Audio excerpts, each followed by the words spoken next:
அல்லாஹ்வின் தூதரே, ஷைத்தான் வந்து எனக்கு என்ற தொழுகைக்கு இடையிலும் என்ற கிராத்துக்கு இடையிலும் என்ன செய்யறான்? ஹால அப்படின்னா குறுக்கிடுகிறான். ரசூலுல்லாஹ் சொல்றாங்க, இந்த குழப்பத்தை ஏற்படுத்துறதுக்கு யாரு இருக்கா? ரசூலுல்லாஹ் எப்படி சொல்றாங்க? ஹின்சிப். அப்ப ஷைத்தான் பாருங்க, வஸ்வாஸ் ஏற்படுத்துறதுக்குன்னு ஒரு சிலரை வச்சுக்கிறான். அது ஹின்சிப். இந்த மாதிரி வந்தா அவன் ஃபஇதா அஹ்ஸஸ்தஹு, அவனை நீர் உணர்ந்தால், ரசூலுல்லாஹ் சொல்றான், நீங்கள் அவரை உணர்ந்த அப்படின்னா என்ன? உங்களுக்கு வஸ்வாஸ் வருதா, அவன் ஏற்படுத்துறான் அர்த்தம். உணர்ந்தால் ஃபதஅவ்வஸ் பில்லாஹி மின்ஹு, அல்லாஹ்வை கொண்டு அவனை விட்டு பாதுகாவல் தேடுங்கள்.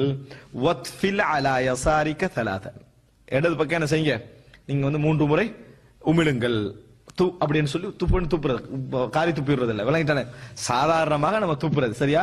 இந்த மாதிரி நீங்க என்ன செய்யுங்க, நடந்துக்கோங்க. அவர் இமாமா இருந்தார், உஸ்மான் இப்னு அபில் ஆஸ் வந்து இமாமாக என்ன செஞ்சாரு இந்த கால ஃபஃஅல்து ذلك, நான் அதை செய்தேன். ஃபஅذஹபஹு அல்லாஹு அன்னி, அல்லாஹ் தஆலா என்னை விட்டும் என்ன செஞ்சிட்டான், அதை